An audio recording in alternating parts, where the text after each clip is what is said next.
The MMA fortune teller. The teller. The teller. The teller. The teller. The teller. The teller checking in for UFC Fight Night, Alistair Overeem versus Walt Harris. We got a nice little card that the UFC put together for us here, taking place Saturday night. Of course, it's going to be the third event taking place within an 8-day time frame. So the UFC is really making up for lost time, which is a good thing for us. And this is a solid fight card. It really is. Of course, the main event, Alistair Overeem and Walt Harris, that fight is a lot deeper than it looks on paper, man. Walt Harris returning to the octagon after the tragic events that took place. And we're going to be breaking down this entire card here in a minute. You know how the teller does it. Some intriguing fights, man. Yadong Song versus Marlon, Vera. Matt Brown is fighting on the card. Anytime Matt Brown locks horns inside the octagon, it's an absolute war. So definitely looking forward to that fight. You guys stay tuned and hear the breakdown of each and every fight on this card and see what the teller has to say about it. But before we get into this card, we got to take a look back at the previous card that took place last night, Wednesday night. What a hell of a main event that took place. Anthony Smith and Glover Teixeira. But most importantly, 3 for 3 on the night. That's right, 3 for 3 on the night for the teller. I've been on absolute fire. I would say right now, the past 3-4 months, I've probably been hotter than I've ever been in regards to betting. I've been absolutely killing it. The amount of units that I've been profiting, that's 8 consecutive events that I profited. And again, last night, 3 for 3. The plays that I had, overall on the card as well, you take a look just my overall selections, man. Even fights I had no action on. Picked underdogs like Brian Kelleher, Andrei Arlovski. A lot of you guys were poking fun that I picked these guys. Oh, how do you pick Andrei Arlovski? Because, he was the guy to pick in that fight. I saw that fight playing out like that. I probably should have had some action on him, but I hesitated because, at times Andrei Arlovski, he loses a lot of fights as of recently, but he's always fighting the best of guys. He's an absolute gladiator. He does have problems with his chin at times if he gets caught. But overall, I picked him to win the fight, and he came through. Shout out to Arlovski. But the 3 plays that I had was, of course, the 4-unit play on Morales. Omar Morales is an absolute stud. I told you guys about him. Omar Morales training at a Hard Knocks 365. Keep an eye on him moving forward. The guy is he's an excellent striker. Other than that, I had a 3-unit play on Ricky Simon. That was a play that I threw together last minute after they pulled the Marvin Vettori fight off. I had some more money that I was able to work with, so I wanted to throw some action on that fight, and played out exactly like I thought it would. And then I had the 1-unit play on Drew Dober, which also came through. And I want to show you guys here, just so you guys get a gist. For you guys that are not working with me right now, shout out to everybody that is, and you guys are going to be familiar with what I'm going to show you guys right now. This is what you get when you're working with me. These are the write-ups that I sent out to all my people. 4-unit play in Omar Morales. You see the quick little write-up. And of course, we also talk in detail and I give you more specific reasons why we're targeting these fights. But this is what you guys would be getting if you work with me. The 1-unit play in Drew Dober, and then the 3-unit play in Ricky Simon. And just to give you guys an idea, I know a lot of you guys DM me and whatnot, and you guys are always asking, what does it consist of? And I'll tell you, man, with what I'm charging right now, the pricing that I'm offering, I'm almost thinking about upping the price. I'm probably not, but I'm serious. I'm almost thinking about upping the price because what I'm delivering to you guys is well worth what I'm charging. I have some of the people I'm working with sending me pictures of their bet slips, cashing in thousands of dollars. And, I'm only charging, DM me to see what I'm charging. It's not much at all. It's really not much at all. And it's well worth it. A lot of these people are making their money back just on one fight, the first fight that they ever even locked in that I gave them. So it really is truly a solid investment. So something for you guys to think about. DM me on Instagram if you guys are interested in joining the team. And just to touch upon that. And and just overall, man, just really crushed the entire card. Just to look into this card a little bit, man. Anthony Smith and Glover Teixeira. That was a fight I want no part of. The line was a little bit off. I thought Anthony Smith would probably come through, but would never have touched that fight betting-wise. Glover Teixeira, he's such a crafty veteran, man, and he shows up time and time again. Shout out to him. In regards to that fight, there's been a lot of controversy. Should the fight have been stopped earlier? I would say so. And, the head coach of Anthony Smith, man, James Krause, is a guy that is really on the rise. He's one of the the top young head coaches in the game right now, and I think it's going to be a major learning experience for him. I mean, you heard Daniel Cormier. You heard what he had to say during the broadcast. Daniel Cormier, man, what a stud. He called it out, man, right after the first round. He's like, James Krause, their coaching, their entire coaching staff is calling out so many actions for Anthony Smith, man. He's going to gas out. And it transpired just like that. I mean, how ridiculous is Daniel Cormier, man? Maybe he needs to be the fortune teller. Maybe that needs to be his nickname, because he really called that. But the beating that Teixeira gave to Anthony Smith was brutal. I would like to see Anthony Smith take some time off from the fight game, maybe a year off. Because if he doesn't, you're going to start to see him get slept inside the octagon, man. His teeth were falling out and all types of shit. It's, just a crazy fight, but very entertaining. And, yeah, man, just an overall, an excellent night for the teller. And, now that we touched upon that, you guys know what time it is. It's time to move over to UFC Fight Night, Overeem versus Harris. We got a nice little fight card, man. And it's going to be another profitable event. The chances are it's going to be, man, 8 consecutive events that have been profitable. And I think it's going to be another one. So make sure you guys follow me on Instagram, MMA Fortune Teller _. Go hit that follow. And, and one other thing, too, before we get into this fight card, and I know I'm preaching to you guys here a little bit, but before we get into this fight card, a lot of you guys have been DMing me. I've been getting a lot of people messaging me on YouTube and whatnot saying, keep up the good work. What you're doing is amazing, and you really need to get more notoriety. I want to touch upon that a little bit, man. I really could use your guys' help, man. Help the teller get more notoriety. I hope you guys are sharing my videos, sharing my posts on Instagram, tag other people, let people know about the teller, because I am working my way towards the top of the game. And but I can only go as far as you guys work with me, man. You guys are all part of the team. Each and every one of you guys that tune into my show, you guys see what I'm doing over here. And tonight we got Alexei Oleinik joining the show. MMA live discussion taking place at 8:00 Eastern. Make sure you guys tune in. Of course, the show opens up to you guys after Oleinik leaves, and you guys come hop on, man. Let's discuss all these events that are taking place over the week.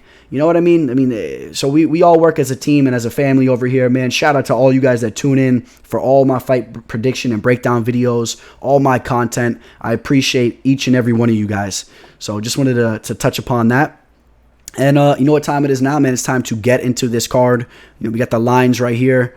And let's do it, man. We're going to get into the first fight of the night. We got some big boys throwing down, man. We got the big King Kong, Dontale Mays, throwing down with Rodrigo Nascimento. This is a fight. Dontale Mays, this guy carries a lot of power in his hands. He likes to use the striking, coming off a very tough loss against Cyril Gane. Cyril Gane, first off, just to touch upon that, Cyril Gane is a guy that's going to be fighting for gold one day, so no real shame in that loss. I want to continue to see Dontale Mays work on his game. I want to see him step into the octagon each time looking in better shape. He needs to work on his body a little bit, man. I want to see him work on his cardio. But this is a guy that has natural power that's going to get knockouts in the UFC for some time to come. And his opponent, Nascimento, undefeated, more of a grappler, more of a grappling-based type of fighter. I think his route to win this fight is to try to wear Dontale Mays out, get the fight down to the ground, and use his BJJ. Not to say that he can't strike as well, but I don't think that he wants to sit there and strike with Dontale Mays. Dontale Mays can put anybody to sleep. And I'm going to go with Dontale Mays here. It's an extremely close match. The line's very close. You take a look at the line. It's basically a pick'em. But I'm going to go with Dontale Mays to win the fight. Take a look at him working his stand-up right there. And we're going to pull up the next fight here.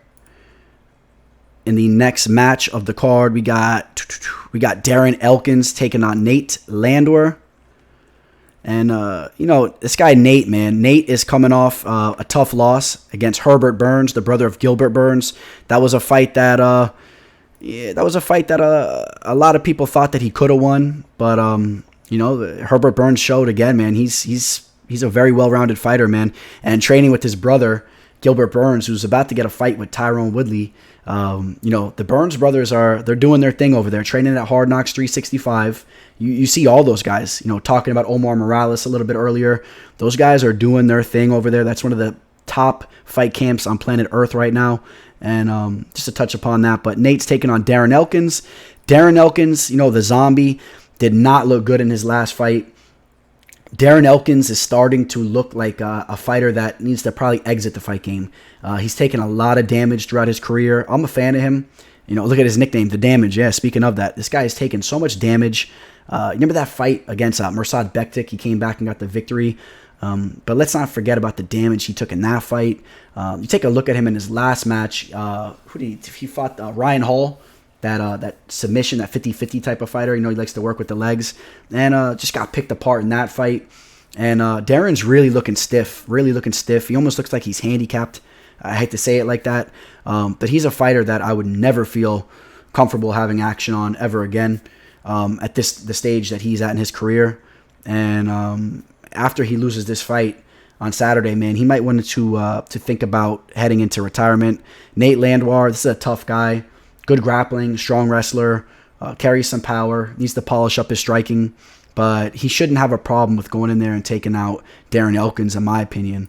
So, Nate's not the best of fighters at this point in time, but, he's going to keep working on his craft. And this is a guy that could eventually,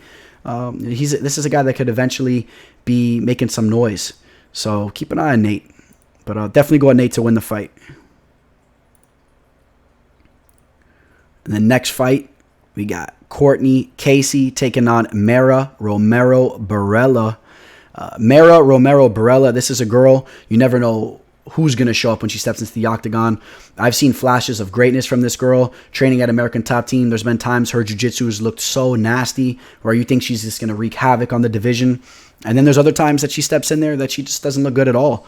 So, Courtney Casey, a solid striker, a girl that, if she could stuff your takedowns and she could strike with you on the feet, she could strike with the best of them. We've seen her pull off, victories against girls like Angela Hill.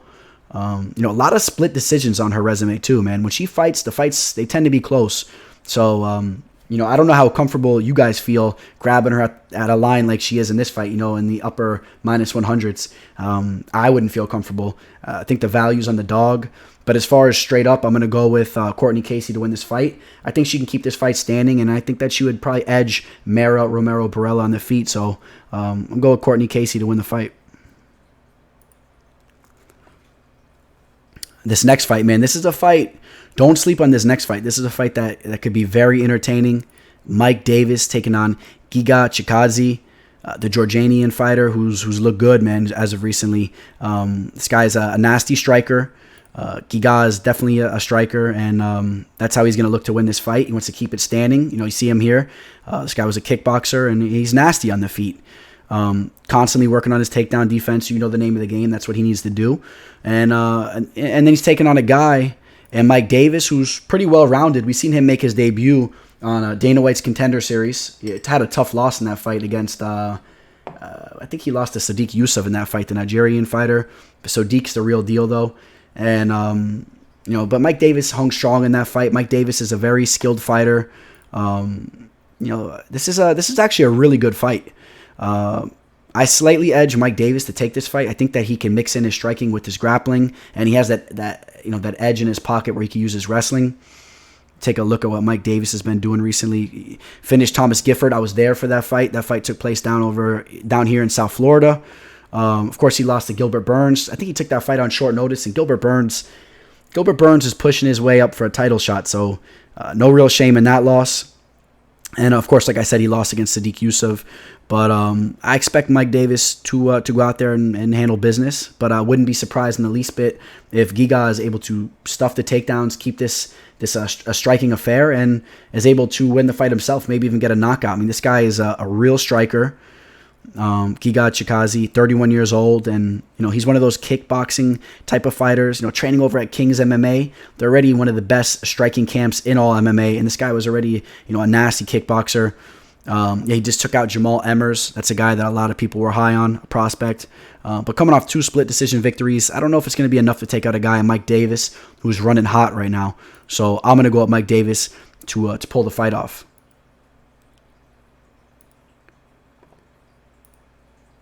All right, sliding right through the card. We got Kevin Holland taking on Anthony Hernandez, two guys that made their debut on Dana White's Contender Series. Kevin Holland, this is a guy that you might possibly see on the show. I've chatted with him a few times, and this guy is he's a funny personality, man. This guy, when he's in there, he likes to really entertain. He likes to talk, get inside of his opponent's head. This is a guy that's fought up at the light heavyweight division. I believe he fought Maheta Santos, got bullied in that fight, but Santos is a beast. He's a real middleweight fighter, and he's very lanky. He's very wild and unpredictable on the feet. His jiu-jitsu game is not to be slept on either. This guy is a solid jiu-jitsu practitioner. 16-5. He's had plenty of professional fights. This guy's been around the game. Only 27 years old, 6'3". What a frame for the weight class. And his jiu-jitsu, training with Travis Lutter. For those of you guys that don't know Travis Lutter, and a UFC veteran that's been around the game for a long time. Excellent BJJ practitioner himself. So, Holland has BJJ in his back pocket. Anthony Hernandez is coming off a very sketchy victory where I had some action on him in that fight against Jun Young Park. He really made me stress out in that fight, and that was a fight that I really expected him to go in there and dominate. He did eventually pull off the Anaconda choke. He did win that fight, but did finish that fight. But did not look super impressive in the beginning of that fight. I believe he got wobbled a little bit. So his striking, it wasn't as good as I thought it would be. After coming off victories against Brandon Allen over in LFA. Brandon Allen's a very skilled opponent. And then the Dana White's Contender Series fight where he showed that he has bombs in his hand. He can crack. He can finish guys. Did lose to Marcus Perez. Marcus Perez, that's a guy that's a real solid fighter in the UFC as well. Don't sleep on that guy. So, but a little bit disappointed with that John Young Park, how he looked at times. Now he's taking on Kevin Holland. This is a tough fight. I mean, you take a look at the line. It's a pick'em. It's exactly where you would expect it to be. This is a fight that can go either way. I've been back and forth on this fight. This is one of those fights that I'm basically making a live selection right now because I've been bouncing back and forth. If Kevin Holland's able to be fluid on the feet like he is and he's able to have a good time in there, I kind of see him edging this fight, looking a little bit better on the scorecards, and also has the jiu-jitsu in his back pocket too. I'm going to go with Kevin Holland. I'm going to take Kevin Holland to win this fight. Extremely close fight, but I'm going to go with Kevin Holland to pull off the victory.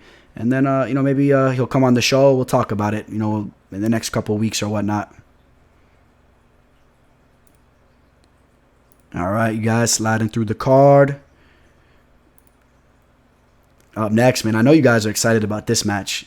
I know you guys are excited. And if you're not excited for this fight, you guys got to do your homework because Miguel Baeza is taking on Matt Brown. This guy Baeza, saw him fight live as well. This guy is another young, hungry prospect, another undefeated prospect who has the striking, training at MMA Masters, a solid fight camp.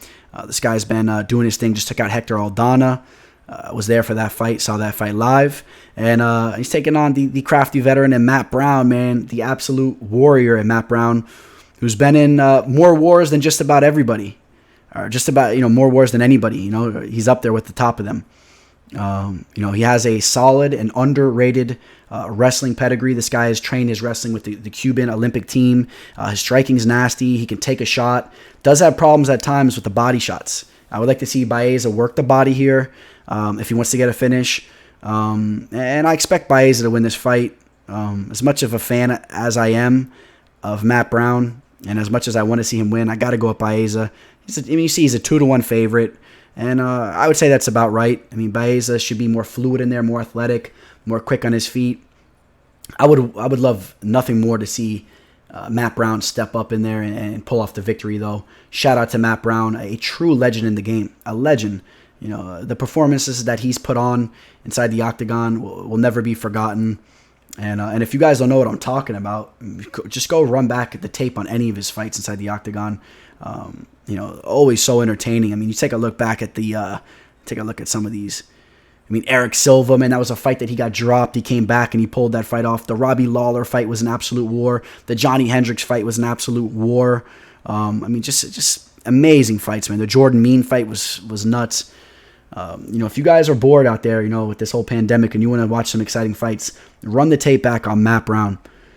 So, but I can't pick him to win this fight. I just can't. 39 years old. 39 years old in the welterweight division. It's not the same as the heavyweight division and whatnot. So make sure you guys take note of that. I know you see some of these fighters as of recently up there in age still handling business. The welterweight division, it's not that type of division. So Miguel Baeza should handle that fight. So I'm going to pick Miguel Baeza to win the fight. Now this fight, man, this next fight, both of these guys I'm extremely high on. Both of these guys I've made money on as of recently. And these are guys that I expect to be, wreaking havoc in the featherweight division for a long time to come. But unfortunately for them, one of these guys is going to lose Saturday night. So Marlon Chito Vera taking on Yadong Song. Yadong Song has really looked good as of recently, the Chinese fighter. His striking is just so nasty. You take a look at him here, man, working the pads with the GOAT. Not the GOAT, the great. We'll go there, man. I'm a big fan of Uriah Faber, so great to see him working with Uriah Faber. And Yadong Song, like I said, his striking is just nasty. He's just been going in there, handling guys in the feet. He just has spectacular highlight reel type of knockouts. And so does Chito Vera. Chito Vera, he goes in there and he pulls off spectacular knockouts all the time as well. As much of it as a Chito Vera fan that I am, it's going to be tough, to say, but I got to go against him. And this is the first time I've gone against Marlon Vera, man, in a long time. And obviously, you've seen as of recently, he's proved me right every time, just winning all these fights against Andre Ewell. That was a fight that a lot of you guys had Andre in, or at least some of you guys. Nolan Hernandez, Frankie Saenz, Guido Canetti, Luigi Baran. I will say this, this isn't these guys that he's going out there finishing, it's not really top level talent. In my opinion, the UFC definitely likes this guy. I've seen some things. He's definitely boys with a lot of the guys, a lot of the UFC brass. And I think that they groom him and they handle him the right way. He's young, and it's a good thing. It's a good thing the way they've been handling him. But now they're throwing him to a guy in Yadong Song. It's not going to be an easy fight. And the victor of this fight is really going to be pushing towards the top of the division. Is really going to be starting to make a name for themselves. And I'm going to go with Yadong Song to win this fight. Yadong Song is he's nasty, man. He's nasty. 22 years old. 22 years old. Imagine what this guy is going to be looking like in about 4 or 5 years. I mean, it's scary. The nickname The Terminator, very fitting. Going out there, man, the knockout that he just had on Alejandro Perez was nasty. Felipe Arantes, the way he finished him was nasty. I remember that as well. He had the draw against Cody Stamann, but that was a tough fight. Cody is no joke either, but more of a grappling based style. He's a tough fighter. Marlon Chito Vera, I expect him to strike. I expect this to be a striking affair. So, and I'm gonna go with Yadong Song, but it's an extremely close fight. You take a look at the line. The line is minus 165 on Song Yadong. People like him here. And maybe some value on Marlon Vera. He might come through, but I feel comfortable picking Song to win this fight. Right now, I see him in a striking affair. I see him holding his own against a lot of these guys, so I got to go with him to win the fight. But Marlon Chito Vera, man, a class act. Just an extremely solid fighter, man, who's really been handling business as of recently. So, all right, up next, man, I'm excited to break this fight down as well.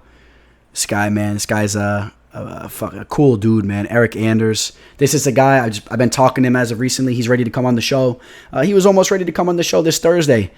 And this guy has business to handle. So, yeah, we're gonna reschedule with him, and he's such a cool dude, man. This guy Eryk Anders, a real man of the people, in my opinion. And that type of personality that he has, as he's a man of the people. He carries that over into the octagon as well, man. He fights for the people. He puts on those entertaining type of fights. And he's got a tough fight here, man, against Krzysztof Jotko. Krzysztof Jotko, man, you guys seen on my Instagram. This is a guy that I BS'd with. I bumped into him at the local Duffy's. He's over there chilling with his little females and whatnot. He's a funny dude. Krzysztof Jotko, the Polish fighter, training at American Top Team, one of the best fight camps on planet Earth. Coming off 2 victories that he put together after a tough little skid. He was losing some fights there for a while. Seems like he's getting things together now. Eryk Anders carries that power, man. This guy's he's a stud. Alabama linebacker, 33 years old. This guy can knock anybody out. Coming off 2 solid wins against Gerald Mearshart. It was a very close fight, but looked good in that. And Vinicius Moreira, where he had the nasty knockout against the BJJ specialist. Coming off 3 losses before that, and Khalil Roundtree kind of did put a number on him, but it shows you the mindset that Anders has. After coming off such a difficult loss, a tough loss like that he took against Roundtree, bounces back with the 2 victories. So this guy is very mentally tough, and and then Krzysztof Jotko, man, he's quick on the feet, man. Underrated grappling. I could see him getting some takedowns, maybe mixing in those quick takedowns with the striking, maybe getting Anders down a little bit.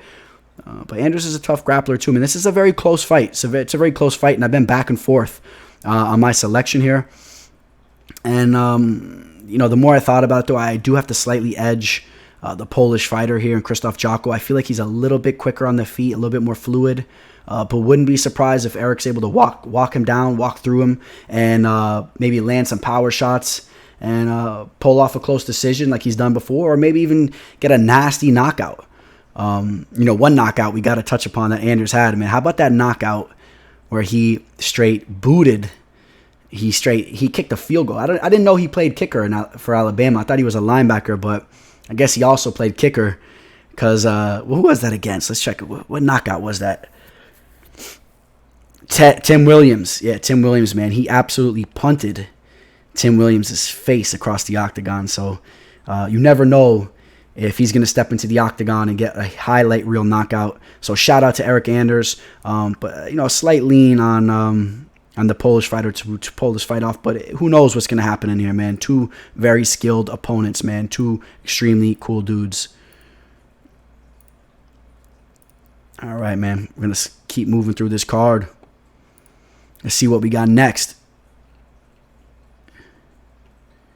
Working our way to the top of the card. We got 3 fights left. And this is a nice fight here, man. Edson Barboza is coming off a tough loss, taking on Dan Ige. This could be a passing of the guard, possibly. Dan Ige, man, this guy's been handling business. Excellent grappler. Striking has been coming around 13-2. He's been stringing off victories. Edson Barboza, you guys know the deal with Edson Barboza. One of the most polished strikers in the game. Some of the most nastiest knockouts we've ever seen take place inside the octagon. Anytime that he locks horns with anybody inside the octagon, it could be a long night for them. They could be taking a nap. But he's coming off a tough fight. I believe he just got finished by Justin Gaethje, if I'm correct on that. And it's tough to bounce back after a knockout like that. He did have the fight with Paul Felder. That's right. So yeah, he got knocked out by Justin Gaethje. That fight against Paul Felder, I had him winning that fight. I had him winning that fight 100%. Run the tape back on that fight. I know some people will disagree with me on that, but I thought he won that fight. So did look pretty decent in that fight, but didn't look as good as the first time he fought Paul Felder. So, is he declining, or did Paul Felder just escalate his game? 34 years old is Edson Barboza right now. You got to wonder, what's going on with him. Dan Ige, pull him up real quick, because Dan Ige has been handling business and, excellent jiu-jitsu. 28 years old. He might be, reaching the prime of his game where Edson Barboza is on the downslope. So, this is it's an interesting matchup here. Edson Barboza, the -130 favorite here. And I've been back and forth on this fight as well. But the more I really sit back and analyze this fight, don't know if I'll have action on it. Stay tuned to find that out. But I feel more comfortable taking Edson Barboza here. I think Edson can keep this fight standing for the most part. And, Edson standing with Dan Ige. Not to say Ige is not an excellent striker as well. A solid striker. I'm going to take Edson Barboza in a striking match over Dan Ige all day. And it's kind of what I see happening. When I sit back and analyze this fight. Dan Ige coming off a solid victory against Mirsad Bektic, Kevin Aguilar, Danny Henry, Jordan Griffin. These are solid fighters. Mike Santiago. But I'm going to go Edson Barboza. I got to take Edson Barboza to win the fight here. And Edson Barboza, man, look at those leg kicks, man. Those leg kicks are nasty. I like to see Edson work the leg kicks, in this fight. And it's always in his arsenal, and it could definitely wreak havoc in there. So Edson Barboza to in that fight. All right, man. Reaching the top of this card. We got the co-main event. How about this, man? Angela Hill getting a co-main event slot here. Taking on Cláudia Gadelha. Cláudia, man. Cláudia is a girl that, back in the day, she was really, really at the top of the division. I feel like she's taken some steps back in her game, to be honest. Maybe she's been a little bit distracted with stuff that she has, going on outside the octagon. She's kind of made a name for herself, not just with her fighting, but, she's a good-looking chick. She's, a good personality. She's been there and done that, in my opinion. She's never held gold, though. You would like to see her try to really make a push to hold gold, but I didn't like the way that she looked inside that, with that fight against Carla Esparza. I'll tell you that much. Carla was tagging her on the feet. That was a fight that could have gone either way. The Randa Marcos fight, that was another fight, too, where she really had to use her takedowns to edge that fight off. Wasn't looking that good on the feet. It's almost like her striking is taking steps backwards as her career progressed, which is kind of strange. To see a girl that her striking looked so good back in the day and to see it kind of take a step back. And Angela Hill is not the type of fighter that you want to have your striking not up to par for, because Angela Hill, her striking has been continuously getting better. And when she steps in there, you know what time it is. She's always ready to fight, always stepping in, taking fights on short notice, jumping in, fighting all the time. Which is good for her because she got into the fight game late. She was a little bit older, but she's been handling business. 34 years old, but as far as I'm concerned, this is a girl that is in tip-top shape and doesn't have a lot of mileage on her. So, as far as I'm concerned, she's in her prime. That's how I feel about Angela Hill. Training at Alliance MMA. I know her coaches have been putting a lot of time in with her, coming off 3 victories. But, the thing is, Cláudia Gadelha, this is a girl, she has the grappling in her back pocket. Her striking is still, it's still there. And, she's only 31 years old as well. I've been back and forth with this, but I got to go with Cláudia. I think Cláudia, I've seen her bail herself out with her grappling time and time again.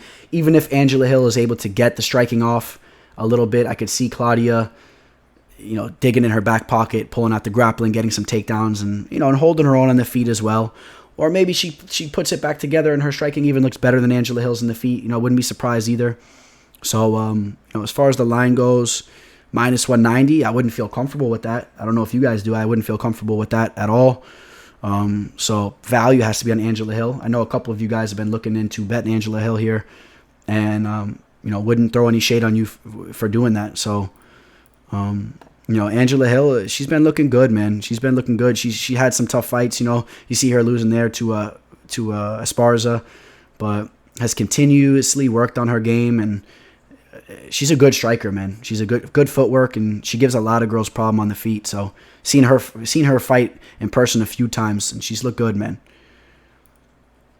But got to go with Cláudia Gadelha there. All right, man. Hey, we made it to the main event already. Remember now, tonight, 8 p.m. Eastern, MMA live discussion. We got Alexei Oleinik joining the show. And after that, it's open to you guys. You guys got to come on the show. Come chat with me. Pour up a drink. Do whatever you guys like to do. Smoke, whatever. Come in. Let's have a little chat.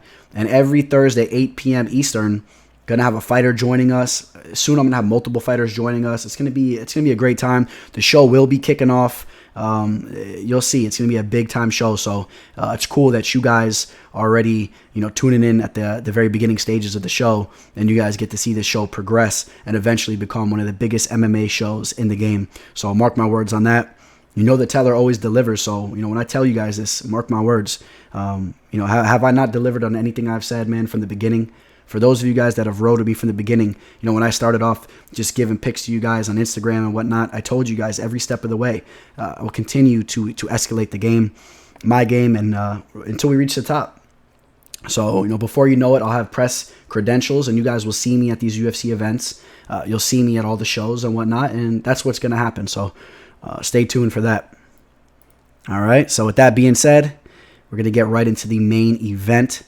So, one thing I want you guys to know too, man, Walt Harris, for those of you guys that didn't know, of course, the tragic situation that happened with him. I believe it will be there will be a show being aired on ESPN that's going to be going into depth of his entire situation. So might be a good watch for those of you guys that are looking for something to watch Friday evening, and something that might get you hyped up for the fight, because it's a very motivating story, man. Walt Harris is taking that tragic event that happened to him, and he's looking to take that tragic event and use it as motivation. He's not going to sit and get down on himself. He knows what his daughter would have wanted him to do, and that shows you how mentally tough a guy like Walt Harris is. And we're not even talking about his fighting skills, which we're going to get into in a minute. And it's a tragic story, man. And God rest his daughter's soul. A beautiful girl, Anaya Blanchard. So rest in peace to Anaya Blanchard. And and with that being said, we'll get into the breakdown of the fight here. Alistair Overeem, man, is a guy. He's a legend. This guy has to be a Hall of Famer. He's never held UFC gold, but this guy has held about every other type of gold you could think of. Strikeforce, K1, Dream. Just when he was in his prime, man, what an absolute beast. The only thing is, his chin has weared on him throughout the years. He's been through so many wars. I mean, look at his resume. 45-18. This guy is, not including his kickboxing matches, this guy's been through a lot of wars. 39 years old, just about to be 40, about 29 days away from being 40 years old. And that's why it's dangerous, man, because if Walt Harris clips him, Walt Harris will put him out. I mean, we saw what Walt Harris did in his last fight. It looked disgusting in his last fight, as he took out Alexei Oleinik. Speaking of Alexei Oleinik, a guy that will be on the show tonight, but Alexei Oleinik looked amazing this past weekend. Walt Harris, when he lands, he could put anybody out. And it's not like Alexei Oleinik's chin is gone. I mean, you saw Alexei Oleinik eating Fabricio Verdum shots, so that shows you what type of power that Walt Harris carries. But the thing is, Alistair Overeem is a guy that, over the last couple of years has really used his fighter IQ and has changed his game, to really be a little bit more safe in there. He tries to circle, doesn't try to exchange in those wars where he can get clipped and get put out. Grappling is underrated. The guy is a very underrated grappler. Let's put it like that. So he'll definitely have the edge, in my opinion, grappling with Walt Harris. So if he wants to pull out, that out of his back pocket, you might see him get some takedowns and wear Walt Harris out. The striking, of course, he can knock Walt Harris out as well. I mean, either of these guys can get put to sleep in this fight. Let's see, the betting line, Alistair Overeem is the dog here, man. People like Walt Harris, about a minus 145. I'm going to go with Alistair Overeem, taking the dog here. Alistair Overeem, a legend in the game, high fighter IQ. People sleep on him at times, and he always comes back and delivers. He dominated that Jairzinho fight, just got caught at the very end of it. That was a 5-round fight, tough fight for him. He got the finish on Alexei Oleinik as well. Before that, the Sergey Pavlovich fight looked good in that fight. And that guy Sergey is not a joke. People thought maybe he was a joke. He had a padded record and whatnot. That's not the case. Sergey bounced back after that fight, looked very good. And if you look at the guys that Overeem lost to, man, it's the cream of the crop in the division. Francis Ngannou, Curtis Blades, Jairzinho. And other than that, I mean, look, Stipe. And then other than that, look what he does, man. These are all victories. So I'm going to go with the dog and Alistair Overeem. Look at these accolades. People have him ranked the 8th greatest MMA striker of all time, 42nd greatest MMA fighter of all time. This guy, he has a lot of top accolades, and fighting in the heavyweight division, it's a division that you could really still wreak havoc in up in your high 30s and even into your early 40s. So the heavyweight division is a crazy division, and I expect Alistair Overeem to come in and wreak havoc here. That's what I think is going to happen. So that's how I feel about that. But now, that being said, I got to say, I'm probably, depending if I have action in this fight, you guys got to stay tuned. Obviously, if I have action, money comes before all this stuff, but I'll be definitely rooting for Alistair Overeem if I have money on him. But if I decide to stay away from this fight, got to be pulling for Walt Harris, man. And again, just to touch upon the situation, this is a big fight for Walt Harris, and it would be kind of nice to see him go in there, get a first-round knockout. I think he would feel like his daughter was in there with him. It would almost be reminiscent, as a Marlon fan, it would be kind of reminiscent to when Jose Fernandez passed away For those of you guys that are familiar with that situation, he crashed his boat, and a bunch of him and his friends died. The first game after that happened, first Marlins game, the first guy goes to the plate, man, D. Gordon, the guy that barely ever hits home runs. Maybe he has 1 home run a season. First plate appearance that he has, man, after this whole thing happens, D. Gordon goes up and cracks a home run, which was it was crazy to see that. So maybe we'll see something like that. Maybe Anaya Blanchard will be inside the octagon with Walt Harris, and that would be a special thing to see. So, but we'll have to see what happens. So, and yeah, man, that's gonna wrap up Fight Night Overeem versus Walt Harris. Like I said, man, I mean, we got spots to make money. The teller is definitely gonna have a couple plays locked in on this card. I told you guys, what I'm about. Don't hesitate. Reach out to me. It's an investment that is definitely worth it for you guys. I'm telling you, I will make your guys' money back within 1 to 2 events. And if you guys are smart, man, you roll with me long term. Sign up for that yearly package where you really get a value. And I'm gonna make you guys a bunch of money, man. I've been killing it. I make my own money betting too. So it's a business. I do this full time. It's what the teller does over here, and I would love to have each and every one of you guys join the team. It's better to have more people on the team at any given time. So, my services are always welcome to you guys. Shoot me a DM. If you guys don't have Instagram, reach out to me through my email, mmafortuneteller@gmail.com. And again, tune in tonight. We got MMA live discussion. Alexi Olenek will be joining the show, and then it's open to you guys. I want you guys to come on. Let's talk fight stuff, man. All this stuff that's going on in the fight game. Hop on. Let's have some discussions. And and that's about it. So yeah, hell of a card. Appreciate all you guys for tuning in. Please subscribe to the channel, like the video. And on that note, there's only one thing to do. Signing out, the teller.